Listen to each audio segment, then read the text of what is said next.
My name is Jan Harzan. I'm the Executive Director for MUFON. We are a scientific research organization that basically collects sighting reports from the public and then goes and investigates them. Our mission statement as an organization is the scientific study of UFOs for the benefit of humanity, and we have three primary goals. We investigate UFO reports, we promote research into the UFO subject, and we educate the public on our findings. MUFON is really more just left of center, where we try to take a scientific approach by collecting the data first off, and then reviewing the data, investigating the data, and making sure that what we're seeing is actually something that's truly an unknown. We have 3,000 members worldwide. Many scientists, physicists, PhDs, metallurgists, biologists, all the way down to just the average citizen who really wants to get involved. Some of those have chosen to become field investigators, and they go through our field investigative training courses. They become part of the team in their state or country where they reside, and they actually get engaged in going out and meeting this phenomena head on. We receive about 500 to 1,000 reports per month from around the world. Field investigators will take the case, generally review it, try to come up with a hypothesis, checking star charts, and we'll go put an investigation in place to determine what exactly happened. We've recently formed a science review board, and that board is made up of scientists from around the United States and around the world to review some of our more significant cases and try to render an opinion on them. What we'd like to do is be more outbound, more outspoken in terms of the really true UFO cases. So MUFON is moving forward with this approach, and we'll be publishing papers in these different areas to allow the general public and even the scientific community to be able to be challenged by what we're finding. That's the strength of MUFON as an organization, is being really the truth seekers of the UFO field.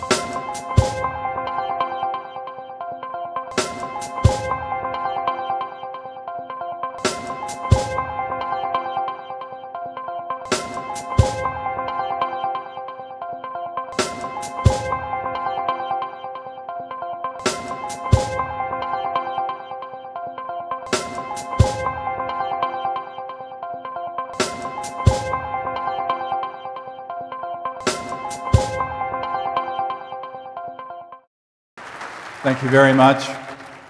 Everybody hear me all right?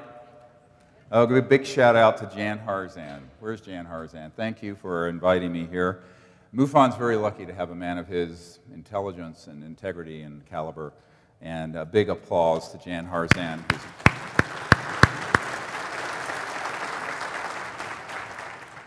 Many of you know that we have been doing a lot of research on a small 6-inch, 6 to 8 year old person. And there's a lot of controversy around it. What I want to cover in the next hour or so is an update on all the scientific research, but I also want to put it in a larger framework. And that is, the area of northern Chile has had a very long history of contact with extraterrestrial civilizations, sightings of luminous objects going into the foothills of the Andes in this northern Atacama Desert area.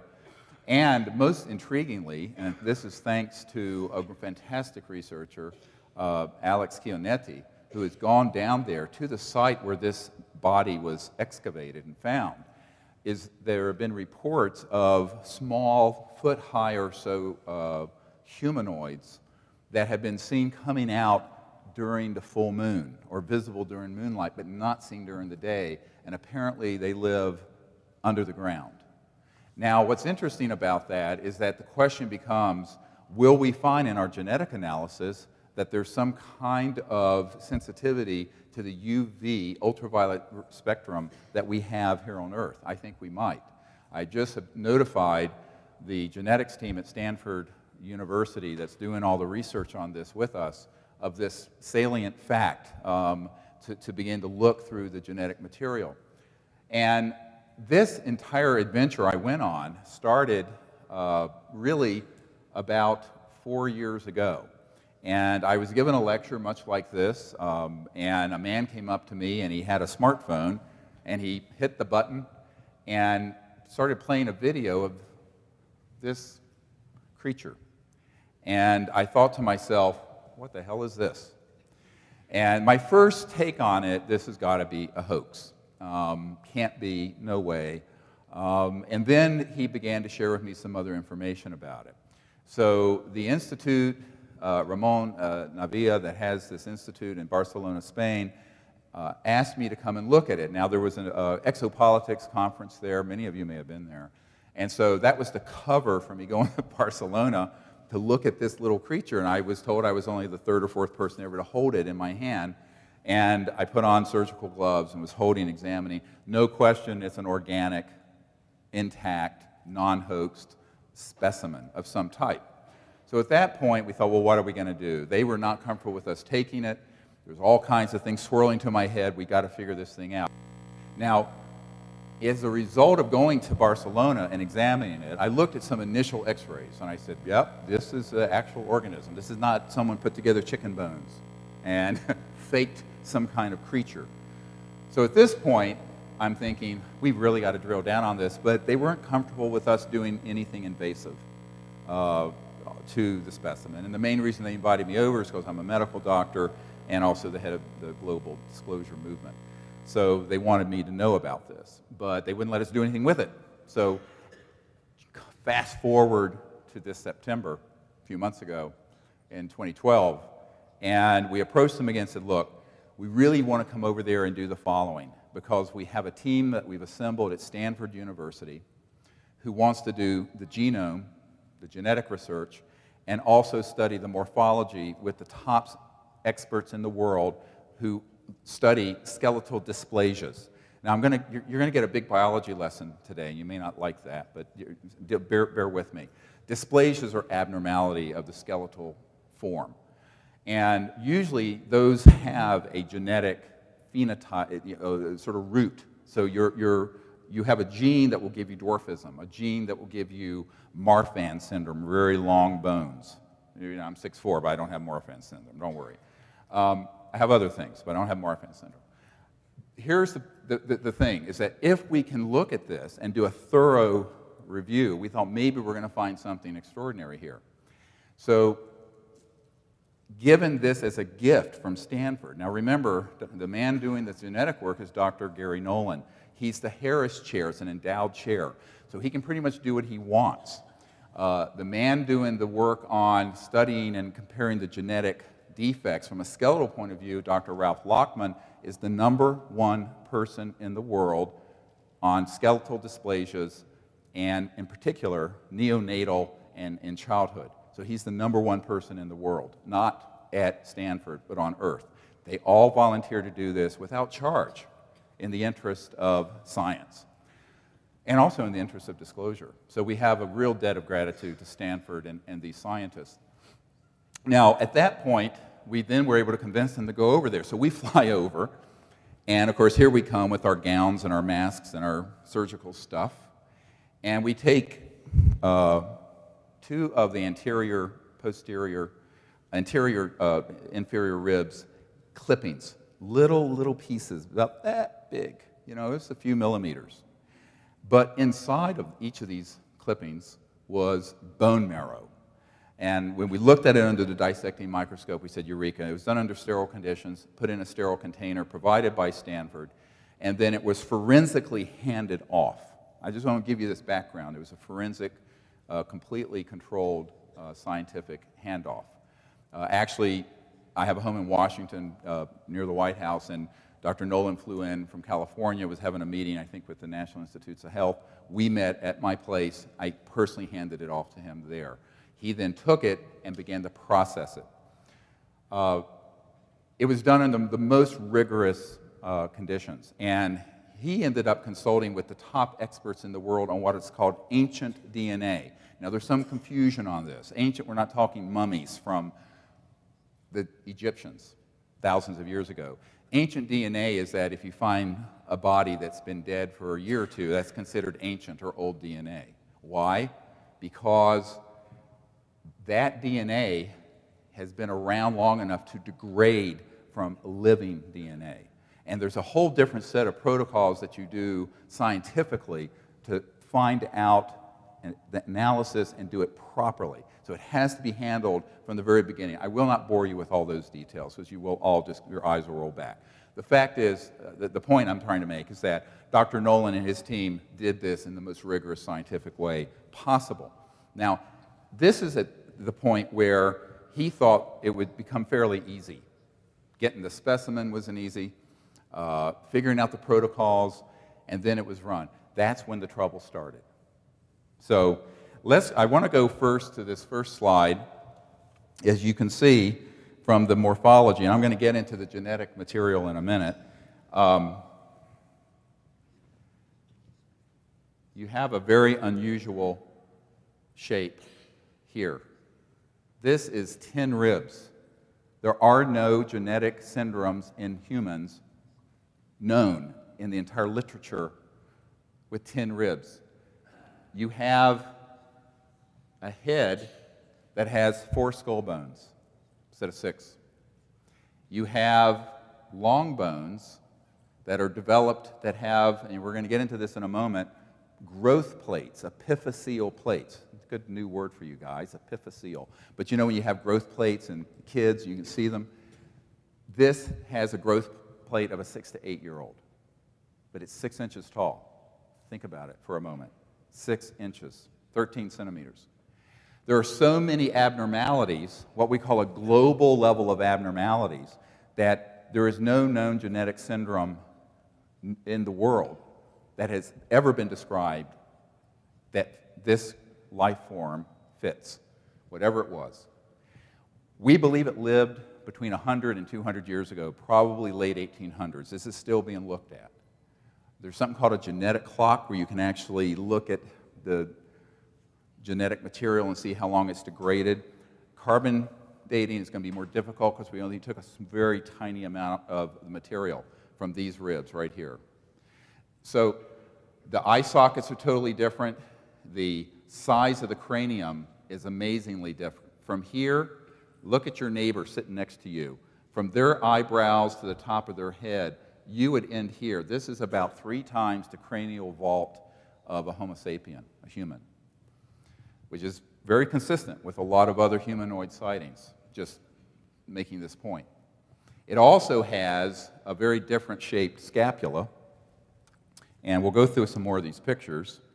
If you look at the back, I don't know how well they're coming out here, the scapula is very differently shaped, and here's a view of the eye socket and this sort of bossing over the eye, what looks like an eyelid, but it's actually bony material. And this was a hole not made by us. Someone else had done this tragically before we got there. But we did take some meningeal material and some matter out of the skull, and that is in part of the collection that we have. This is the scapula. Very different location and shape.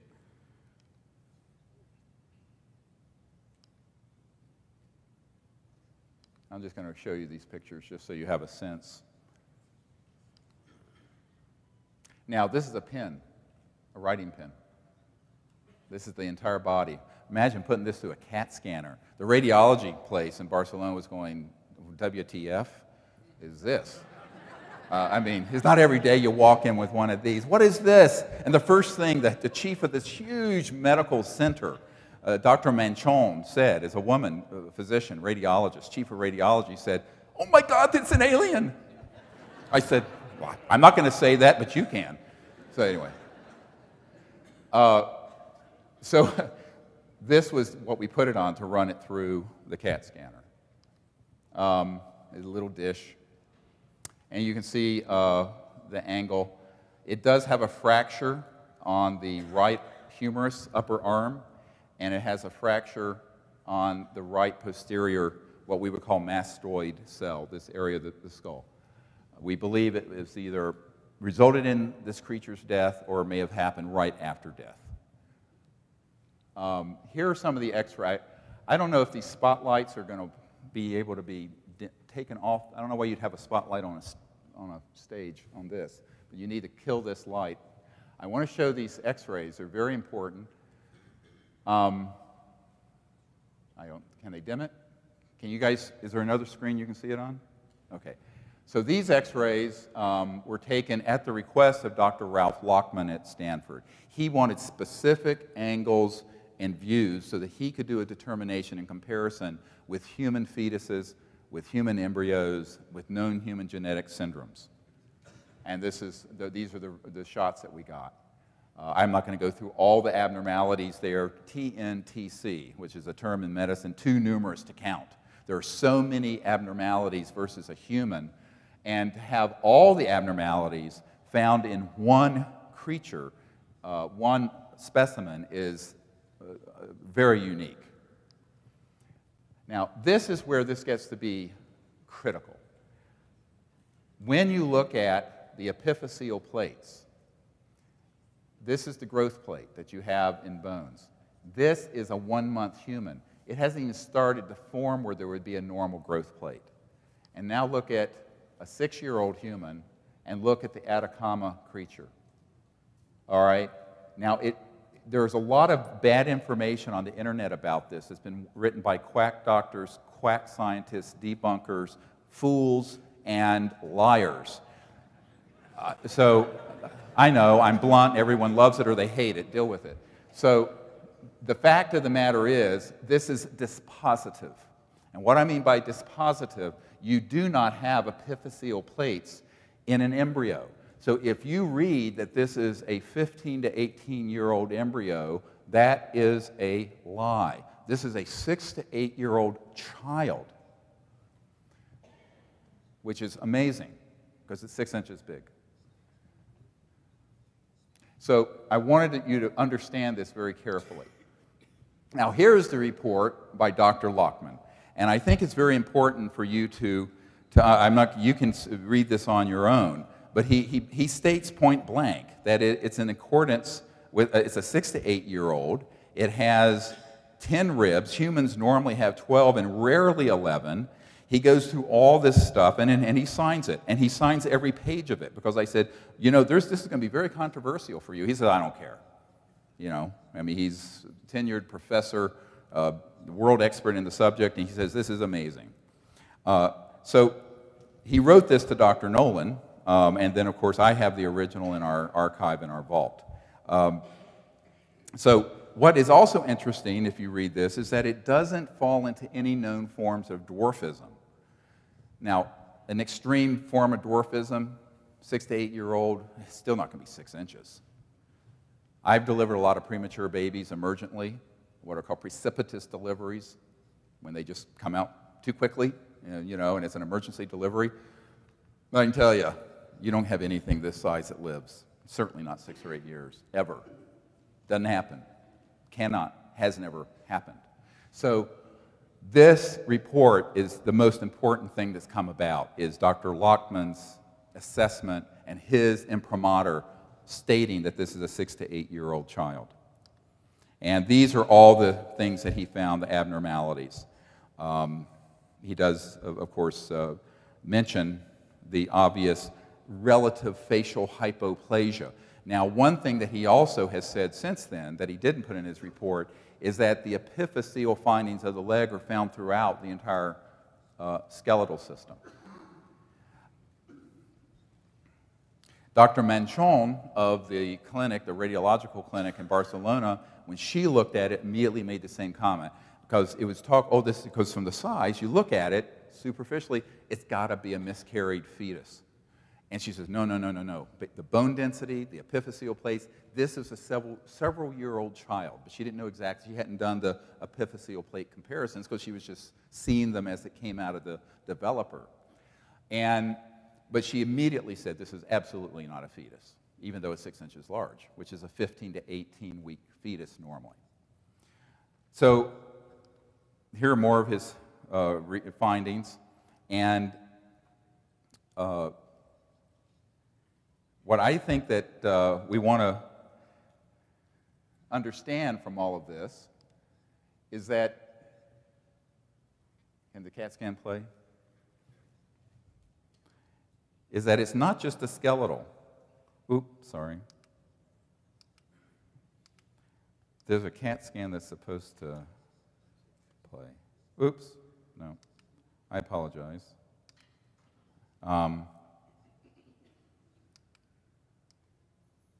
I guess it's not playing. I'm not very techy. What do you do to make a CAT scan play? Well, the CAT scan, they may be able to figure that out. The CAT scan shows internal organs. So it shows the lungs that have collapsed, what looks like a small part left of a heart, what's left of a heart in the rib cage. So that was totally intact. That's also an amazing finding, because if you were going to just put together something with a bunch of bones and what have you, you're not going to also be able to put together, under CAT scan imagery, proof of internal organs that are still there. I want you to listen to this for a moment.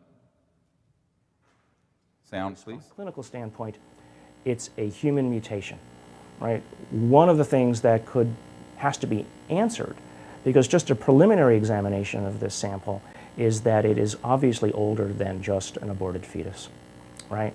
So a preliminary examination tells you that this is a small human, perhaps, right, that has lived post-birth for a sufficiently long period of time that how do you explain how something 6 inches tall survived to any length of time that would allow for it to survive 100 or 1,000 years ago? In the most interesting and outrageous case, it is something that is not human and not primate, but still hominid. How do we explain a hominid that small? So the answer is, before we get too excited and spend too much time speculating, is let's just use the techniques that we use in the laboratory every single day to answer the question. So luckily, here at Stanford, we happen to have literally the world's expert, the man who wrote the book on bone dysplasias and syndromes, a gentleman by the name of Dr. Ralph Lockman. So one of the first things that Dr. Lockman immediately remarked upon was the shape of the head and the skull. What he goes on to say is to describe the whole process of analyzing this, both from the point of view of the genetics and what Dr. Lockman found. Now the genetics. You have to understand, these scientists are not going to say this is an exobiological specimen. It's not possible. So they're going to say, and they have to say, that until proven otherwise, it's some kind of bizarre human. Now, the genetics, however, have become very difficult. Now I want to just explain a little bit about how you do a genetic run on something like this. You take the genetic material, in this case the bone marrow that we got from the ribs. You then isolate that genetic material. It turned out it was very rich, meaning that it did not have to go through a lot of PCR, polymerase chain reaction replication, where you can get a lot of errors. So it was a very pure, very rich DNA sample. Normally when you run, say, my sample, your sample, against the 2,500 ethnic groups that are in the genetic database of the Human Genome Project, you get a very, very, very high match. This one, they took it, purified it, ran it at the 3 top laboratories in the world, 3 separate ones, with now 50x, 50 time checking it 50 times. And there are 2 million base pairs, or 9% of the genetic material unmatched. Let me repeat that. With 50x magnification or replication, it's still 9% unmatching. Now, sometimes you'll get 3 or 4%, in a bad case 7, if it's very corrupted, but this wasn't corrupted DNA. And therefore, the issue really becomes, how do you get a 9% unmatch on a sample that was done at the top labs in the world, where you normally would not expect that? So this is the unexplained part. What's been done up to today, July 20th, or whatever it is, 2013, is a computerized run against the known human genetics. Now, the National Security Agency and Majestic may have this, but I do not have a database of ET civilization's genetics. Therefore, We don't have ET genetic material to compare it to. All we can do is run it against humans. Now keep in mind that a mouse is 70% identical to you and me. A chimpanzee is 96% identical. Neanderthals, which of course are extinct, well, there's some people you wonder, but they're 99.5% identical to humans. Those are Neanderthals, all right? So Neanderthals and Homo sapiens, modern humans, are 99.5% identical. If you have that much concordance between Neanderthals and us, what's the difference between a creature like this and us? Now, normally, if you have a genetic defect that leads to, say, Down syndrome, which is a trisomy, everybody knows that, anyway, I won't go into all the genetic syndromes, but, you know, you can map that, and it can cause all kinds of problems just from one mutation. Something like this appears not to be one mutation, and what's even more amazing, and Dr. Nolan goes on to explain this, is that the genes that control for dwarfism and for progeria, which would be advanced aging in a system where you might get something very small but it looks like it's older than it is, those genes are normal. So where he was expecting to find abnormalities are not abnormal, and there's 9% of the genetic material, which is 2 million base pairs, that were kicked out by the computer and said, we can't match this. Weird. So now the hard part starts. Why? Because you have 2 million base pairs that could theoretically represent 1,000 genes that have to be looked at one by one by one to see what they do. That's going to take years and probably millions of dollars unless we can recruit a lot of people to do it. What's really important for you to understand is that people have taken his comment saying, well, this deformed human, well, what else is he going to say? It's from Stanford. Privately, he knows that nobody knows what this is, and he will admit in his last interview, I think he did with the Huffington Post, I mean, we had like 5 million people responding to this on the Huffington Post. He will say, we don't know what it is. So when you ask me, what is this, I will tell you, I don't know, and neither do you. And if there's a quack out there telling you they do know what it is, they're not only a liar, but a damn liar, and they don't know anything about science. All right, so here's the other part of this that gets even more complex. When you look at 2 million base pairs that are unmatched, let's say half of it is junk DNA or computer error, which is unlikely, but let's just for argument's sake. That would still leave 4.5% of the genetic material of this creature not matching. That's a bigger delta, a bigger difference between that creature and us than we are from chimpanzees. You know where I'm going with this now. All right? So that's what you got to look at. The fact that it has genes that are similar to ours isn't surprising if it's an upright humanoid type life form, because a mouse has 70% identical. It's not like it's going to be an algae.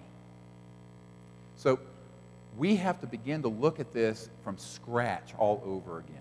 So what we're doing, and I'm here to announce this first time publicly, that there is a very large biotech company called Ingenuity. Some of you have probably heard of it if you're in the scientific world. They're going to offer a significant prize, and we're going to put all this genetic material on the internet for hundreds, thousands of PhD geneticists and universities to look at and study so we can figure out what this is. Because at this point, no one knows. And it's beyond the resources of one lab. I mean, Dr. Nolan has 35 or 40 PhDs that work under him, but they're doing their own regular day jobs. He did this in his spare time, which is not much, and he's a very, very busy and prestigious scientist.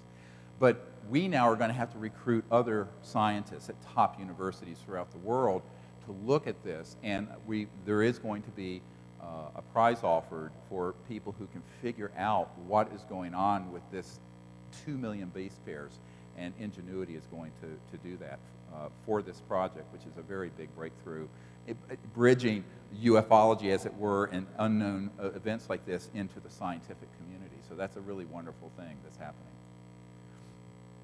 The other thing that is very new about this is that we are learning that this isn't the only one. Now, when I first met Dr. Nolan, I remember going to Stanford and we were talking, he said, you know, if there's more than one of these, it's case closed.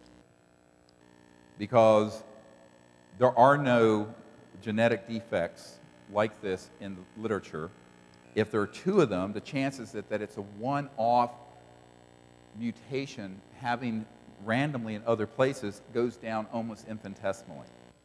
And then when I was at the National Press Club a few weeks ago, meeting with the thing there, the hearings, I met some folks who said, well, what about this one and what about that one? And I need your help, because some people here may know of other specimens that are out there. But then we learned about these others.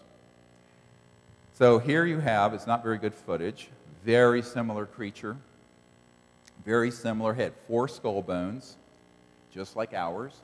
It's larger, it's probably around 1 foot to maybe 13 inches. Not great photography. There's a whole backstory to this in Russia, how this creature was found. A woman, it was living, she found it running somewhere out, I think near a cemetery or in the woods. She captured it, brought it home, tried to feed it. It died in her house. It then got known. I remember in 1996, I was called into this case, but by the time I learned about it, the KGB, or whatever, the FSB, had confiscated it. This specimen is no more. So unfortunately, we do not have the ability to do the CAT scans and proper x-rays and genetic work on this one, but its description, how it moved, how it was seen, the size of it as probably an adult version of this type of humanoid is, at least has a record that we were able to find. And if there's this one, there are bound to be others. So in this case, when you look at the skull of this particular one from Russia and the skull of the Atacama humanoid, they're incredibly similar in not only how the joints come together and how it comes to a point, but the number of skull bones itself, which you do not see in humans. So, and then we find out that in Chile, there's another one of these. This is not the one we did the genetics on. And there is another specimen. And we have found out that, in fact, it's only 3 inches big. It's even a smaller one. And this is not a hoax. We are trying to see if we can get there to do studies on this one. It also has this very unusual shaped head. We do not know about the other aspects of it, because this is obviously, if ours was a 6 to 8 year old, this one is half the size. Maybe it was a 1 or 2 year old. We don't know. But we're on the trail to this, thanks to the work of a lot of great folks, not just our team, but people who I've met recently, like Alex Chionetti and others. So here you have multiple pictures of that one in Chile. Now, I'll leave this for a moment. When we look at this entire effort, keep in mind that the last time that the Smithsonian or National Geographic funded an expedition so that they could get one photograph of a living giant squid in its living environment, they spent $5 million. We've done this with no funding. And one of the problems with the whole UFO and extraterrestrial research area is that it's unfunded.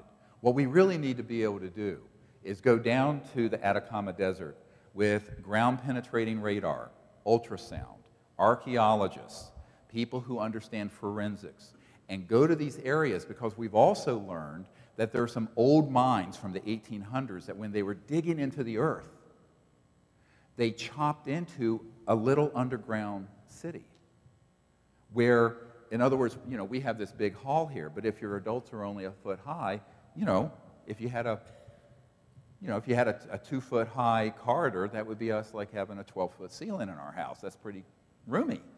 So, and these reports persist of people seeing, under certain lit conditions, living versions of these, not only in Chile, but also in Russia, in Puerto Rico, and other places. Someone sent me a note not just before I left to come here from Washington about this Edward Snowden, the leaker from the NSA, making some comment about something he ran across about underground ultra-terrestrials. I don't know if that's true. If it is true, that's interesting. Wouldn't surprise me. The other part of the question, and this is where I'm going to go into my hypotheses and perhaps some informed speculation, if you will allow me. You want to hear my thoughts on what I think this is? All right. So the science behind this is still a work in progress and will be, I would say, for another 3 to 5 years. We need to go on an expedition and make contact with these civilizations if they are there. As you know, I founded the Close Encounters of the Fifth Kind initiative in 1990. We now have several thousand teams all over the world using remote viewing, consciousness, thought, and other protocols to make contact. Wouldn't it be cool to go to the Atacama Desert with the right scientific equipment, and then at night we sit out under the stars and vector in and make contact with these civilizations if they're still there?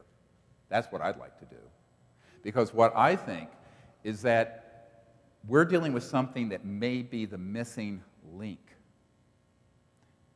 Everyone knows that Homo sapiens, there's a gap in our evolutionary path. And years ago, I was talking to a spook, a National Security Agency guy, who said, well, we think there have been about 64 augmentations of our human genetic material that has resulted in modern Homo sapiens. I said, augmentations by whom? He said, by people from other planets. And I thought, oh, well, you better not say that to Sarah Palin. But how did I say that? I apologize. Anyway, the world's 6,000 years old, didn't you know? Some of the information I've gotten from classified sources is that there's nothing new under the sun. And in the middle of these discussions, I got an email from Dr. Nolan that was a study done at a major university, multiple universities, that were studying the normal evolutionary path of how DNA should have evolved on Earth given the current scientific hypotheses. Well, based on their supercomputer modeling, our DNA should have taken 10.5 billion years to get to where we are. But guess what? The Earth has only been in its orbit for 4.5 billion years. What's going on? There's some things not adding up. And I think that when the native peoples, and my grandmother was half Cherokee, and they would speak of the people from the stars, and that their people had come from the Pleiades, and that, in fact, Shenandoah, the word Shenandoah means daughter of the stars, or daughter from the stars. And you go to South America, and the native people speak of the star people and the star beings, and the ancient petroglyphs, and the Nazca lines, and on and on and on and on. Is it possible that contact has always happened on this planet? I would say yes. It's almost a certainty. Is it possible that this is the result of some Earth/non-Earth life form that has been around a while? Because here's something I didn't share with you a moment ago. You're going to get bored again, but just stay with me. There's something called a B2A allele. Not the B-2 stealth bomber, but the B as in boy, 2A allele. And it's a marker on the female mitochondrial DNA that is found in women of this part of Chile. It's in this specimen. So the question becomes, did the women in that part of the world get that allele from them or them from the humans? But it's in there. Now again, this is something that needs to be determined, further investigation, but it brings up some fascinating questions. Because are there markers within us that we will eventually find are from other places, other species? And I think the answer is going to be yes, and it's going to rock the world of science, anthropology, theology, philosophy, history. Everything's going to be upended if this ends up where I think it's going. And to which I say, fine. It's time to upset the apple cart a little, because I think we're heading in the wrong direction in too many ways. The other thing that we have discovered is that there are accounts of the type of craft seen around this area of Chile. They're sort of egg-shaped, luminous, not that large, that are trans-dimensional, not quite materialized, seen going into the Earth. It's not that they appear and then they sit there on there, they go in. And one of the people, if you look at the Disclosure Project materials, some years ago, in 1991, we had a Marine who was stationed at a secret facility on the Peruvian-Bolivian border. And if you go to SeriousDisclosure.com, you can find his testimony. Basically, what he was doing, he was guarding a facility that was allegedly an astronomy outpost, but it was actually a tracking system that was used by the Air Force and by the SDI, Star Wars, using energy weapons, directed energy weapons. And he was there one night when they locked onto an extraterrestrial vehicle, hit it with some kind of electromagnetic pulse weapon. It fell and crashed right near the border of Bolivia and Peru, which is not too far from this area of Chile. And when he got there the next day, he and his sergeant were the first people on the site. It was a craft that is very similar in description, not that large, egg-shaped, like has been seen going in and out of the Earth in this area where these small life forms are found. And he felt that if this was an interstellar vehicle, it was fairly small, and he, at the time, thought, and said to me, he thought that the creatures inside would have been small. He did not see the life forms inside this craft, although it was grievously injured, and the craft itself was oozing sort of a multicolored liquid out of its shell. By the way, just so you know, actual extraterrestrial vehicles are nano-biotechnological AI. Got it? Artificial intelligence. The craft themselves have a biological component. So, too much? Too weird? All right. I haven't started yet. And they're also conscious. So when this Marine told me this, I thought, I tucked it away in the back of my mind. And I'm beginning to connect some dots here with that event of a crash retrieval in South America. That was not a crash that was accidental. It was a crash much like Roswell and the San Antonio crash that Paula Harris will talk about tomorrow near the Trinity site. These were done using scalar Tesla-type longitudinal electromagnetic directed energy weapons, which we have had since the 20s and 30s and 40s, by the way. And one of the questions becomes, if this event, where this particular life form happened pre-technological civilization, in other words, late 1800s, we didn't have those sort of things, they may have been coming and going all the time, and there may have been a lot of contact. The other question is, if that B2A allele appeared in the last 50,000 years, if you look at the ancient archaeology dealing with possible ET contact amongst the Maya, the Incan, Mesoamerica, South America, it dates to around that time. So it may be possible that contact started many, many thousands of years ago. And that's how there has been some genetic commingling.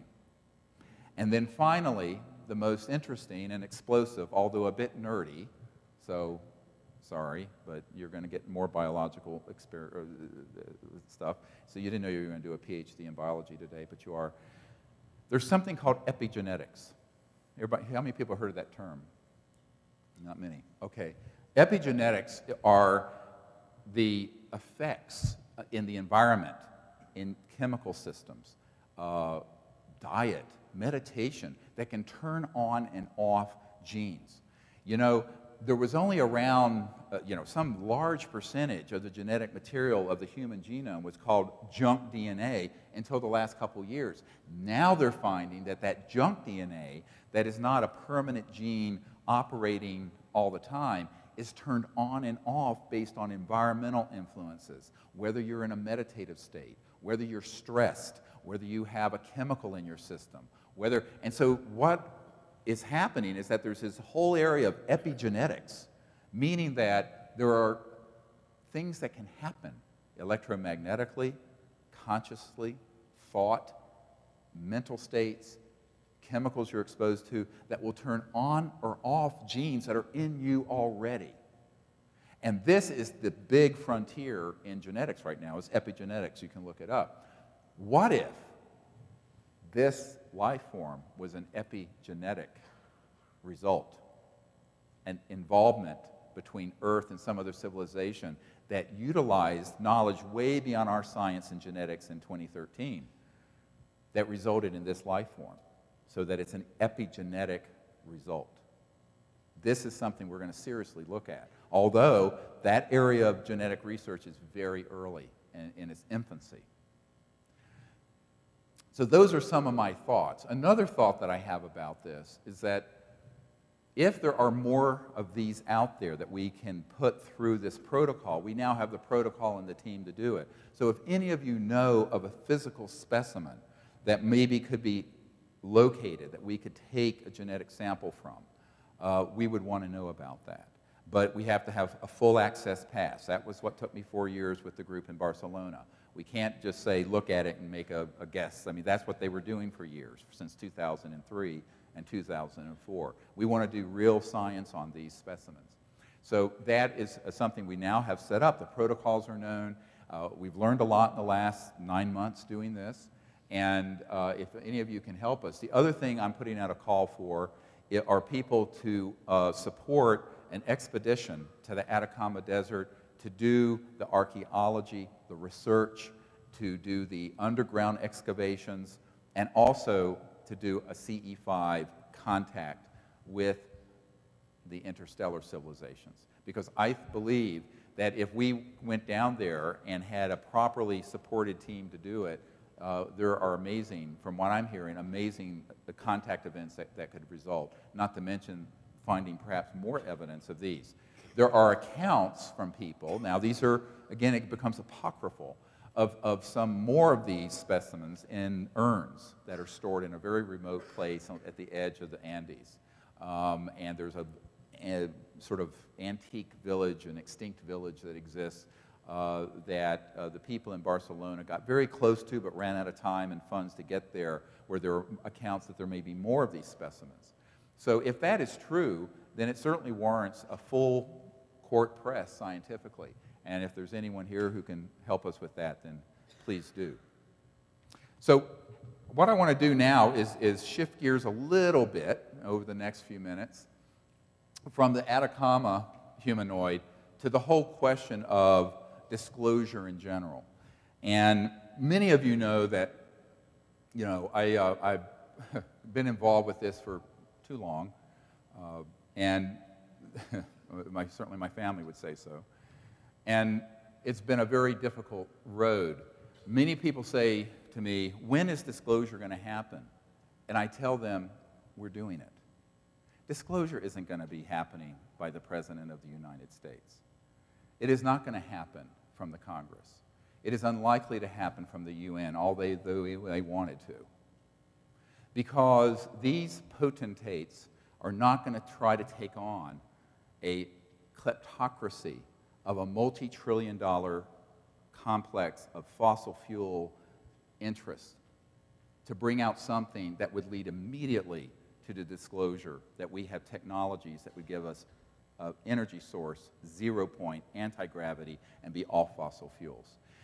One of the problems I've learned in dealing with people in Washington, and I know I was meeting with W's consigliere, George W. Bush's consigliere on energy and nuclear power, and we were at the University Club there up in the White House, and with some people from the State Department, and he said to me, he says, well, Dr. Greer, obviously none of this should be secret, but it is, and it's going to stay that. Don't think the President's going to do anything.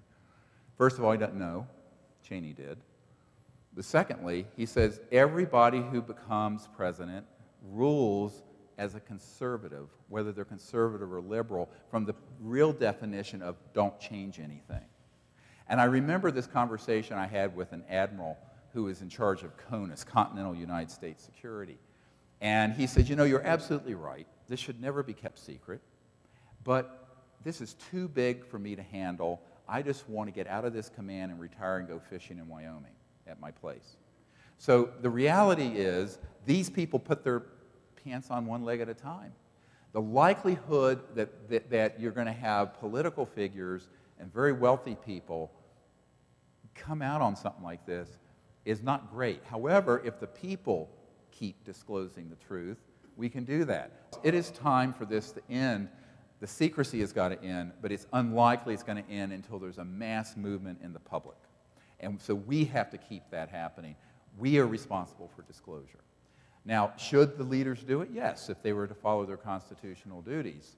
But as a good friend of Bill Clinton's told me after I briefed his CIA director, he says, well, the president would love to see this happen. But they're convinced that if he does this, he'll end up like Jack Kennedy. I started laughing.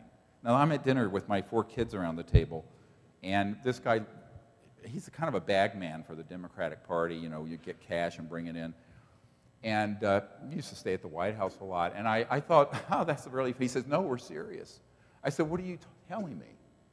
He says, well, they're convinced that there are some really rogue elements that want to keep this secret that will do anything within their power to keep it from going out through official channels. I said, well, then what do you want me to do? I said, I'm just a country doctor here in North Carolina taking care of shootings and stabbings and car wrecks and heart attacks and all the fun stuff. And he says, well, we think you should do it. No, this is a serious conversation. They go right hand to the president. I said, well, that's nice. So what you're telling me is I'm expendable. He says, yes, you're expendable. Nobody cares about you, and it doesn't matter if they kill you. So what was fascinating about this conference is to see how the politicians and lawyers think. You know, it's cover your ass and don't do anything significant. So, and don't, for God's sakes, rock the boat on the $600 trillion petro-Nazis who have all the oil, gas, coal, nuclear power, and utilities in the world, which if it came out that UFOs are real, you know, there's this mantra, UFOs are real. Yeah, and you think they're getting here using Exxon Jet A fuel? No. And do we know how they operate? Yes. The third highest ranking scientist at the Naval Research Labs is a man I've known for many, many years. He stayed at my home. He's been on every committee. He would be the foremost aerospace engineer designer in the world if it wasn't for the fact everything he's built is black and unclassified. So this man told me that years ago he was in, quote, the vault and saw the documents establishing that Majestic was a real entity and still has a component, MAGIC, M-A-J-I-C, if you see that on a document. And number 2, that in October of 1954, we mastered gravity control. So we began to be able to build under reliable conditions some of the things that Adolf Hitler was experimenting with electromagnetic gravitic devices.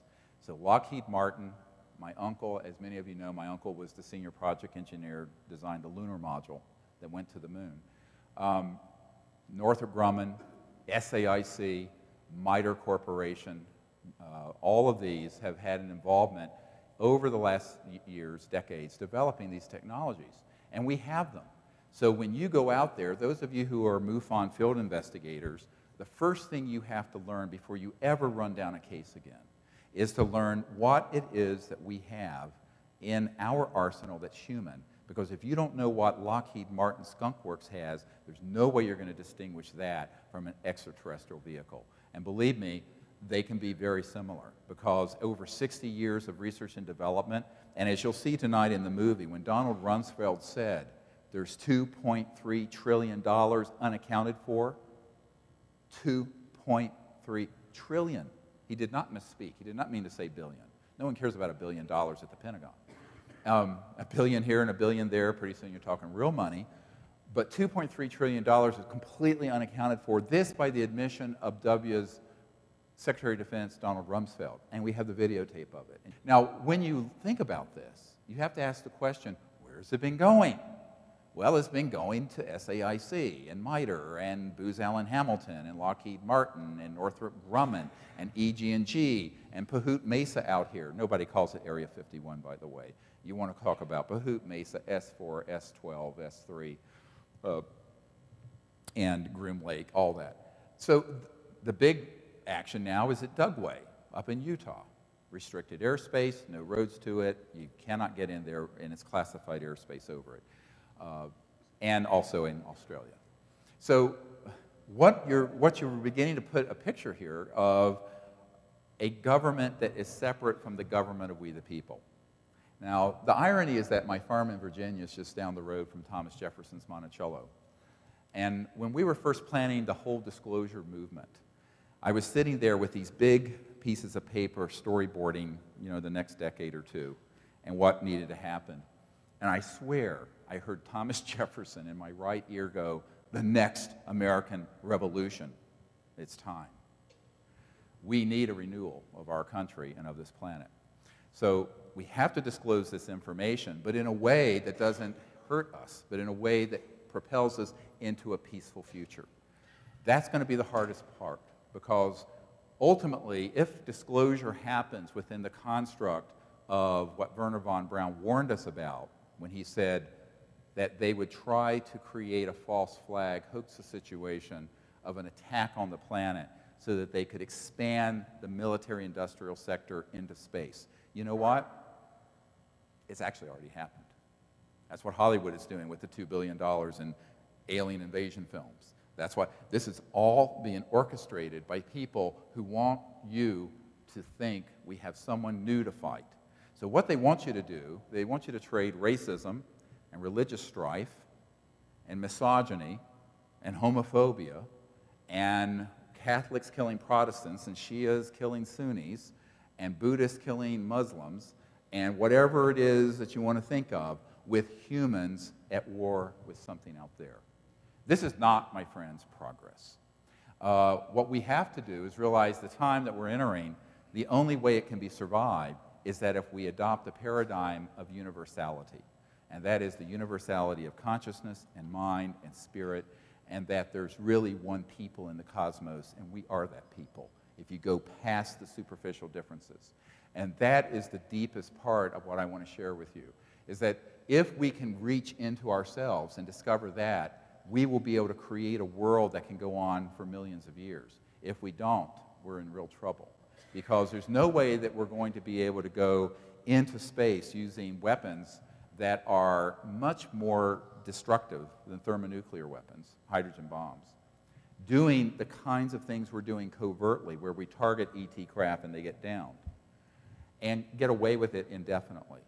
So we're going to have to come together in people, as a people, and decide we're going to choose something here. And here's our choice: war or peace, destruction or life, the future or the past of division. And this is really the big challenge of our generation. And I hope that we can come together as a people and make the right choice this time, because we've made some very poor choices in the last 100 years or so.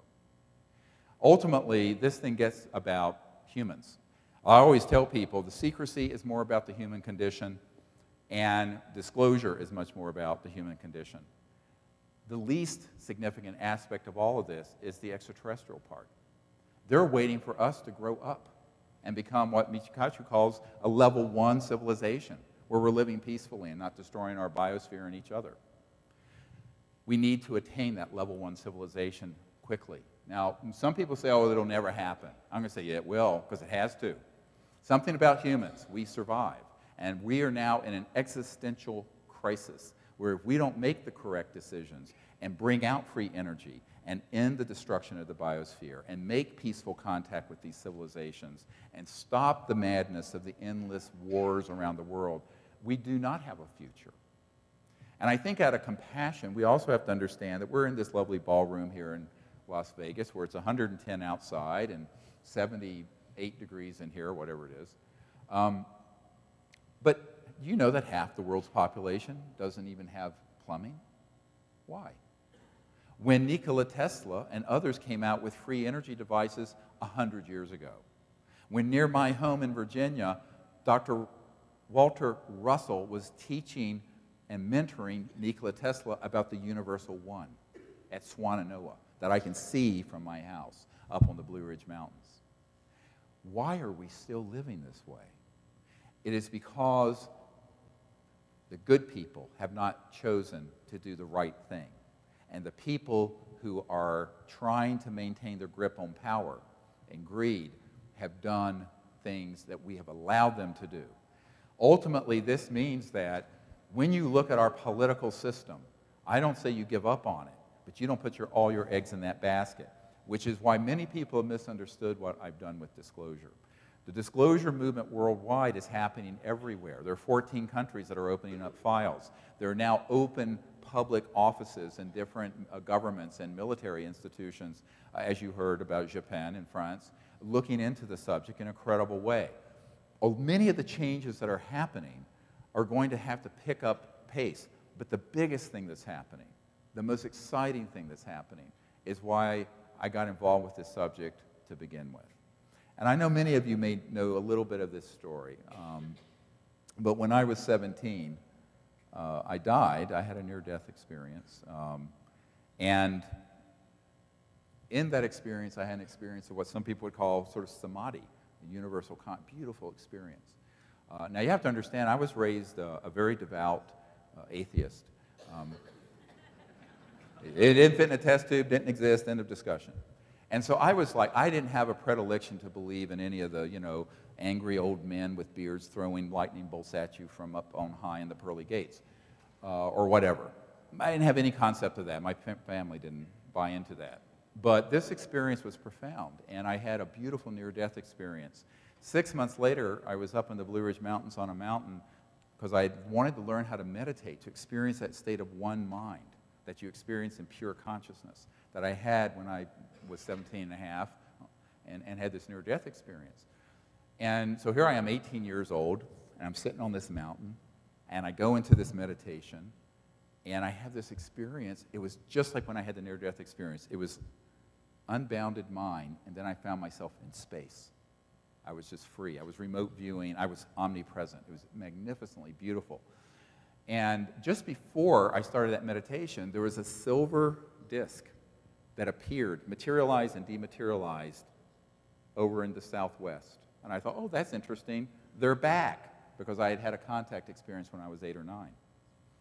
And I didn't think anything more about it, actually. And at the end of the meditation, I had this experience where I looked up at the stars. You know how when you're really clear, you can see the whole Milky Way stretching from horizon to horizon.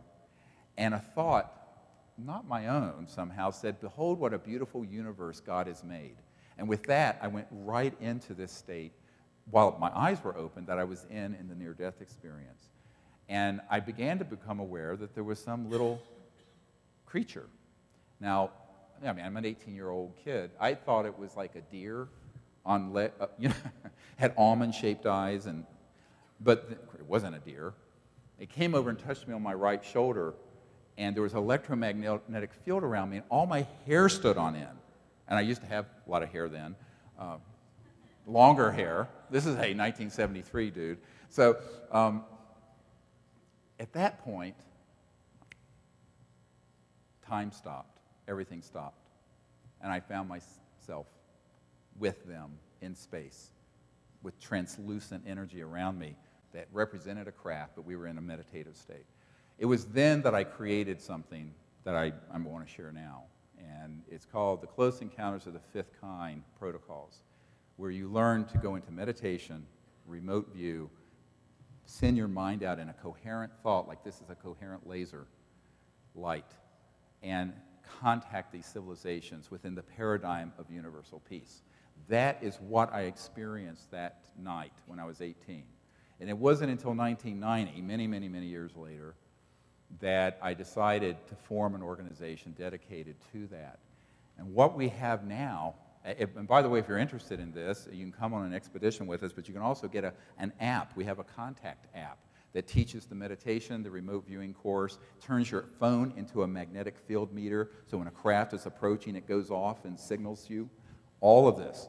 One of the things I was talking to Jan Harzan about last night is that wouldn't it be cool if the MUFON investigators who are collecting sightings hooked up with the 10,000 CSETI people who are doing these contact protocols, so that when there's a report, they go out as a rapid response team to do these other protocols to see if they can continue the contact happening. That'd be kind of cool. I don't know what kind of app interface you'd have to do for that, but if there's a programming genius in the audience, talk to me later. Because I think what we have to do is say, look, the State Department doesn't have a unit making contact with these civilizations. The United Nations does not, because I know I've met with the senior UN Secretary General level folks there for years. The Senate doesn't. The Congress doesn't. Certainly Whitehall doesn't in England. What country is showing a face of humanity except us, the people? Instead, they're getting a military response. They're getting secrecy. They're getting covert programs. What I would say, rather than railing against all that darkness, let's introduce some light. And let's just do this ourselves. Because I think this is the time for we the people to do disclosure, for we the people to make contact, and for we the people to say it's time for us to come together and bring out these science and technologies. And to hell with the attempt to keep them secret. You know, and you will see in the series, yeah, we have to do it.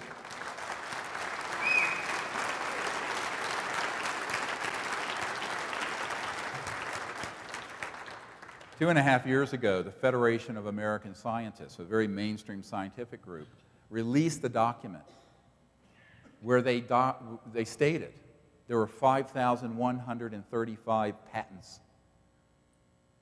that have been confiscated under the National Security Act. That doesn't count people like the scientists I've worked with who have invented these zero-point and free energy devices that have just had people knock on their door who never even went to the patent process. Those thousands more. So you have a Gestapo-deep national security state that is criminal and illegal.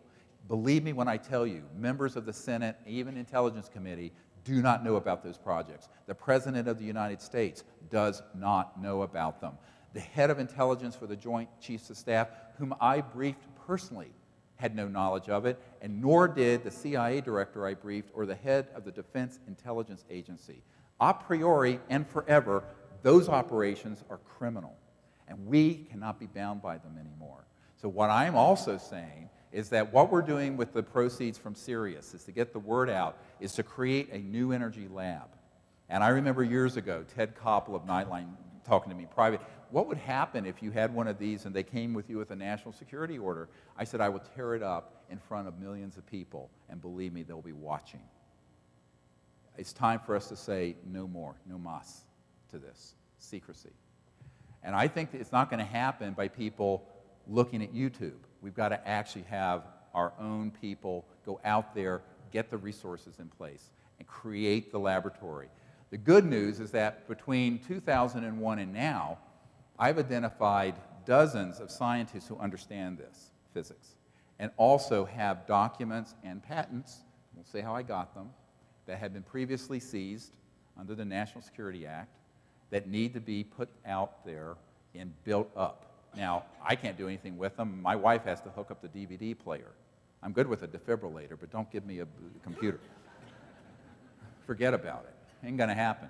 But we need to put the best physicists, theoreticians, electrical engineers, mechanical engineers, systems people, and materials management, because you get into really specialized materials. One of the people I know who was at Lawrence Berkeley Labs years ago was using barium titanate, putting a signal in at thousands of volts at a certain resonant frequency, and he was getting 10 to 50 times more power out than in because of the crystalline structure of that barium titanate. CIA doesn't like me to tell you about barium titanate, but I'm telling you. So but the point is, you know, this is a doable thing, but you're not going to do it in your garage. You're not going to do it with a couple $100,000. The equipment you have to do this laboratory is about $450,000 to do it properly, and that's a small lab. So what we want to do is do this in a way, however, where we would have it Ustreamed. So we're in there working, and there's no patent. We're not going to, it's open source it. And if they want to come and seize it then, the whole world will be watching, and watch out. Because I think the people power will work if we organize. And the only bad thing about nice people, like all of you in this room, is that you're nice. And these devils aren't nice. They don't mind killing and imprisoning people, torturing people. What are we going to do to stand up to them? If good people do nothing, what do we get? We get the Third Reich. Now we're heading into the Fourth Reich. I think it's time for the people to stand up and say, we're going to create a new world. And this is our time to do it.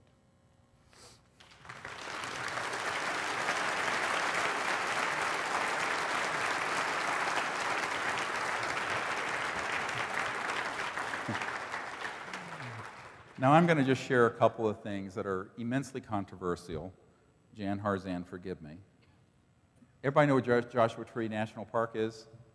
I had an expedition, CE5 contact expedition there a few years ago, not that long ago.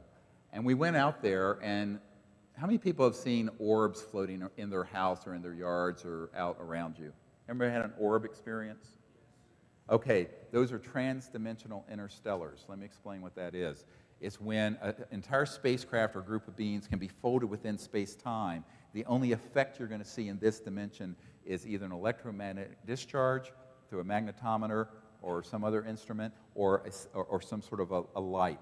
There was a basketball or smaller size orb that appeared beside me when we were out in the desert with about 30 or 40 people. And it appeared and then disappeared. And when it reappeared, it lit up in a cone of light the chairs. These are chairs sitting in the desert. And when we looked at the photograph, there was like a holographic being. This is a head. It's very almost Caucasian, flesh-colored. Looks like a yarmulke here. You see it? That's actually a teleportation device. It's transdimensional. This being is about 5 feet tall. He's from the Andromeda galaxy, he told us. This is one leg. The other one's kicked behind him. It's almost an energy field. And people say, oh, these are like an angelic's wings. I said, no, it's just the energy field it was in. He was being projected out of this orb, and using a 3 to 4 second exposure, we got this, and this is his chest, his arm, his other hand is here. If you look at it on a computer screen, high definition, it's quite amazing. This is what's happening all around us when we're making contact. Some of them have fully materialized flesh. Some have been crafted to fully materialize.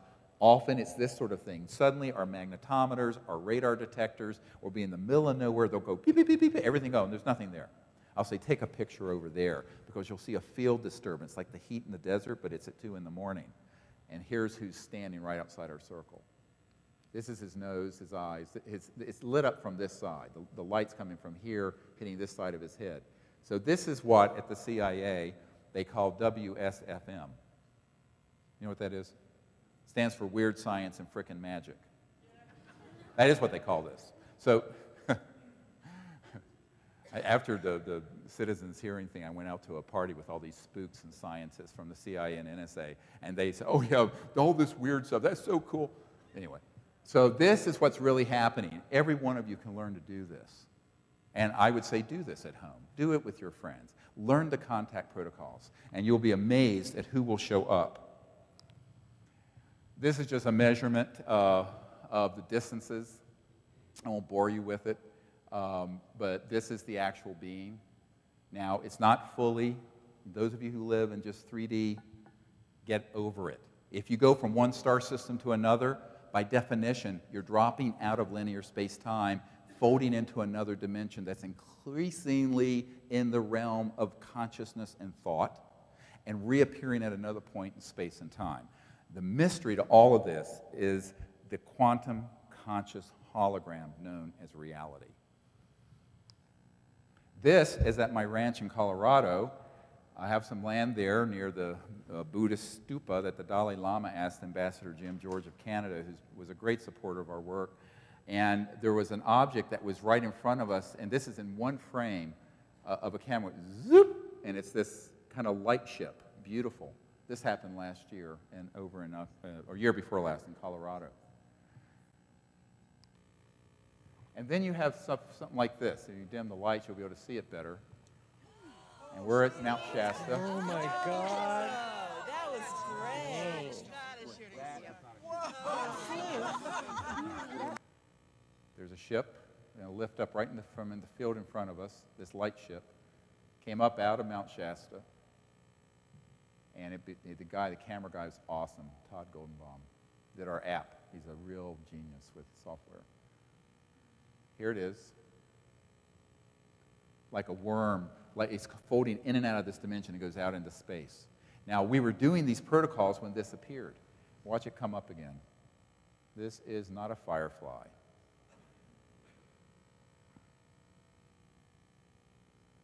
Right at the edge of the speed of light, in and out of this dimension. How many people have seen something like this? I'm sure a number of you have. So what our intention is to set up a global network, which we now have built. And 20 years ago, it was a dream to do close encounters of the fifth kind, which is when you would deliberately make contact and invite them to come.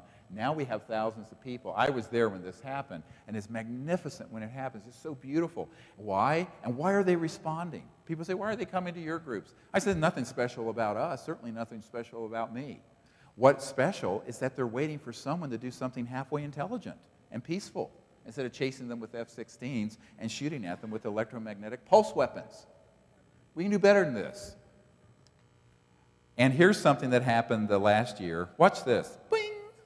Right within 20 feet of us. So awesome. This thing appeared. How many people have seen something like this when you've been out and had contact? It's awesome. There's nothing there. So where did it come from? Well, it was there all along, but it was in another dimension, and then it blipped into this one. We all saw this, by the way. So we have thousands and thousands and thousands of photographs and videos like this. People go, really? I say, yeah. Not that anyone wants to hear. Everyone wants to kick the tires on a UFO. I say, well, go to Lockheed Martin Skunk Works. That's where those are. This is the ET stuff. Transdimensional interstellar, TDIS. And that's what we need to master, is the difference between covert anti-gravity devices and ET contact that is increasingly in the realm of other dimensions, thought, consciousness, unusual radiation, unusual light, and sometimes fully in this dimension. That's the least likely way it happens, but it does. It absolutely does. And many of you have had that kind of contact, as have I. The key thing to understand is that we can facilitate this happening. We don't have to be passively looking and watching all this happen after the fact. So real-time research is when you actually go out there when it's happening. And it's beautiful. Instead of looking at Jay Leno and eating Cheetos, get off your couches and go out under the stars and meditate together and make contact. And you know what? If you build it, they'll come. They're waiting for you.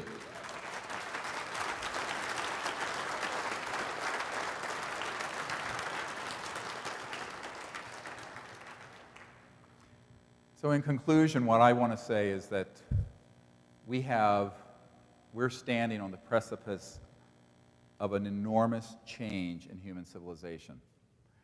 The disclosure that we're not alone in the universe is a very big deal.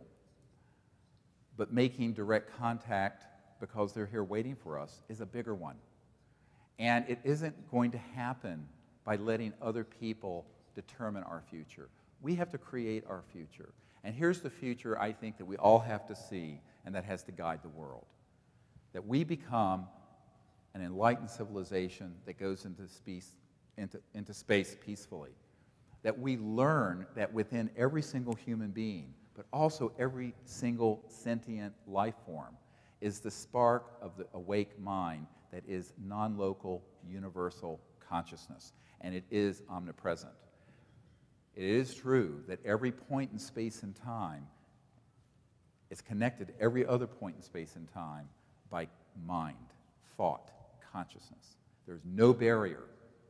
And if we begin to realize that, we can manifest the world of our dreams. And it's not just a pipe dream, it's the dream that's trying to come through us, this world, this generation, where we become a civilization going into space peacefully, but also living on the earth with free energy, where I can go to Australia in 5 or 10 minutes instead of 16 hours. And we're at the point where this can happen, but it can only happen if we decide we're going to live together in peace, not just with each other, but with these other civilizations. And that is the great challenge of our time. And I hope you'll join us in creating this world of peace. God bless you. Thank you very much.